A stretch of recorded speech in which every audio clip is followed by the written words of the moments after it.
Hello everyone and welcome back to the channel. Hope you're all safe and healthy. So today I'll be taking a look at the brand new 2022 Audi Q5. Just keep one thing in mind that for the 22 model year, Audi have not done anything new. They have just carried over the changes they had done in the 21 model year facelift. So in this video, I'll be quickly explaining through the exterior changes and the interior changes. So do stay tuned till the end. And if you're new to the channel, do leave a like and do subscribe to the channel as well. And also turn on your notifications so that you'll be the first ones to know when I upload later videos. And now let's go ahead and take a look at the Q5. So here it is, the brand new Audi Q5. And here it is in the ultra blue metallic, which I think is a really nice looking color. And this particular car has the S-line body kit on it. So the silver trims on the lower part of the bumper you can see will differ from the base variant, and all these silver trims can be blackened out with a black appearance package as well. Then you can, since this is carried over from the 21 model year, you can see the changes. It has a wider and shorter front grille with the new LED headlights. These are the base LED headlights, but you can get a matrix LED as an option. And here's the key of the Q5. You don't get a sequence lighting because this one does not have the optional matrix LEDs, but if you go for that option, then you'll have the sequence lighting.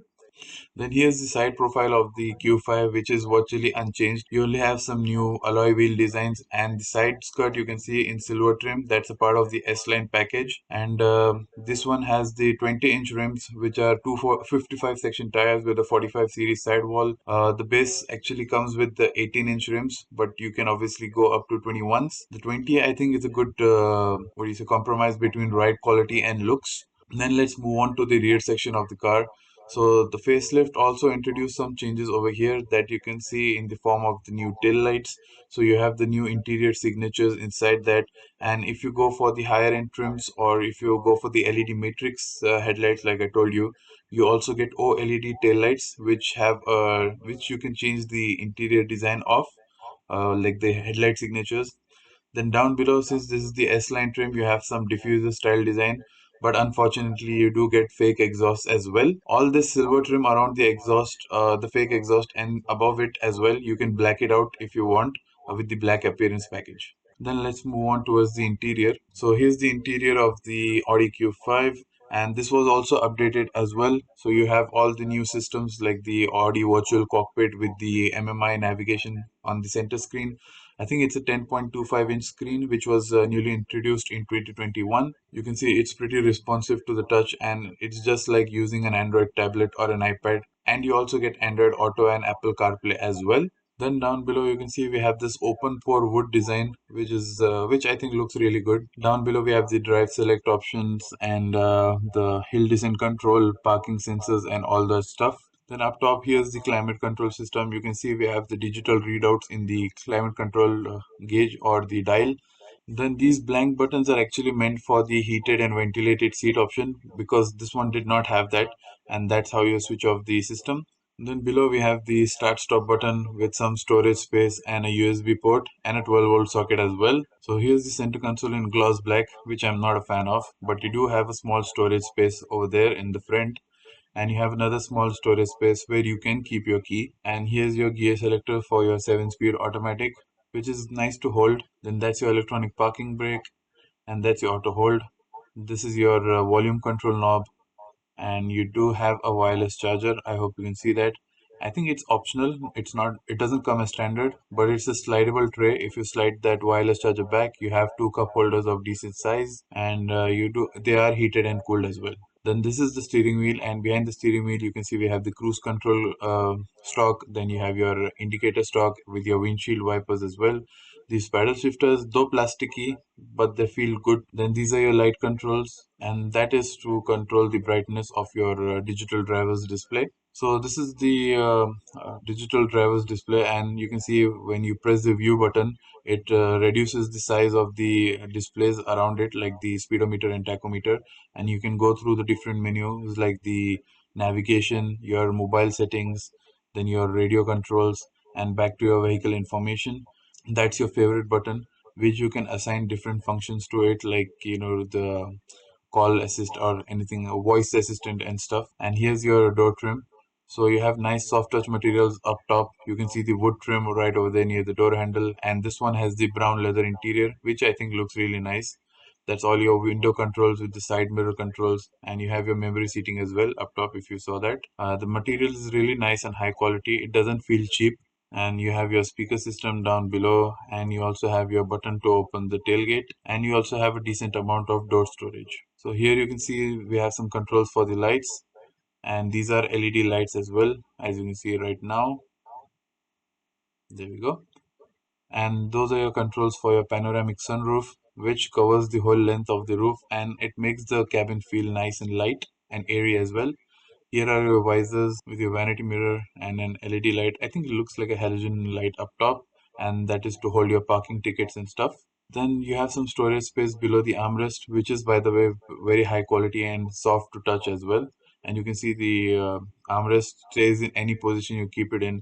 You have some storage space below it with one USB-C port. Then here's your glove box. It is lined with felt, and it is a decent amount of size. I hope you can see just above the quarter badge, you can see the blue LED ambient lighting. And here's the headroom. I'm 6'4" or 195 centimeters, and you can see we have a good amount of headroom. And I was pretty comfortable in the seat as well and had good visibility all around.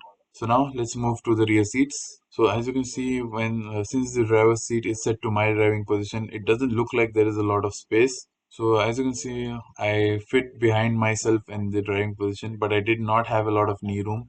That's obviously to be expected since I'm 6'4". So obviously 2 6'4" guys cannot sit behind each other. But the headroom was pretty nice behind in the rear seats. So almost the same amount as in the front. And here you can see this particular Q5 has the 3-zone climate control. So you have temperature control for the rear passengers as well. And you also have a 12-volt socket.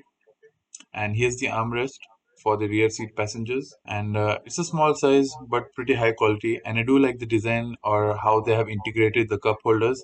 When you don't need it, you can just close it and it doesn't impede in your elbow space as well. Here you can see we have some privacy shade there, though they are manual, but at least you do have it. Now that we're done with the rear seats, let's take a look at the boot space. So there are quite a lot of ways to open the boot. You can either wave your foot below the bumper or rear bumper, or you can open it via the key fob, or you can use the button right near the number plate to open the tailgate. It's obviously electric, so it opens all the way. And one design feature I do like is like the tail lights also go up with the tailgate as well. So here's the boot. You can see it's a nice square shape. You have your parcel shelf up top, which was pretty high quality as well. So the space inside the Audi Q5 is 550 liters. That is below the load cover, the space what I'm talking about. So 550 liters is like 19.4 cubic feet, and you can see we have LED lighting to light up the boot as well. And you can also fold down your rear seats by pulling a lever on the side, and that gives you 1500 liters of space. That is 53 cubic feet, which I think is pretty impressive and on par with its competitors. I think the Mercedes has more space. I'm not sure because I haven't reviewed it yet. But there is one small thing that you do have a bit of a load lip. That means you'll have to lift the items out of the trunk instead of sliding them out. But I don't think it matters much because the load lip is pretty low as well. And I think that's it for the boot space. Now let's take a look at the engine bay. Before we head to the engine bay, I just wanted to show you the fuel economy. And as you can see, it is excellent plus. I'll convert it into MPG for you guys. And now let's take a look at the engine bay. So here's the engine bay of the Audi Q5. I'll put up all the technical and performance data on the corner so you can just read through that. But we only have one engine option here in Saudi Arabia, that is the 45 TFSI. And if you want another engine, then we have the option of going for the SQ5. So that's all there is to show in the 2022 Audi Q5. So that was the video on the Audi Q5. Hope you enjoyed it a lot. And what do I think about it? I think personally, I like the Audi Q5 a lot more than the BMW and the Mercedes competitors. I think it looks a lot better as well. And even the interior looks a lot better. And overall, I found the space inside the cabin pretty comfortable as well. It had a good amount of headroom and a good amount of legroom as well.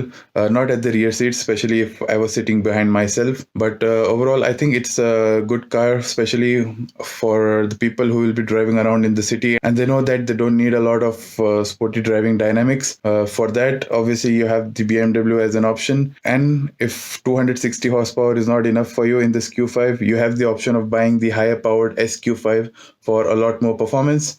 So you have a lot of options other than that. And if you enjoyed the video, guys, do leave a like and do subscribe to the channel as well, and do turn on your notifications so that you'll be the first ones to know when I upload later videos. So thanks for watching, guys. Stay safe, stay healthy, and bye bye.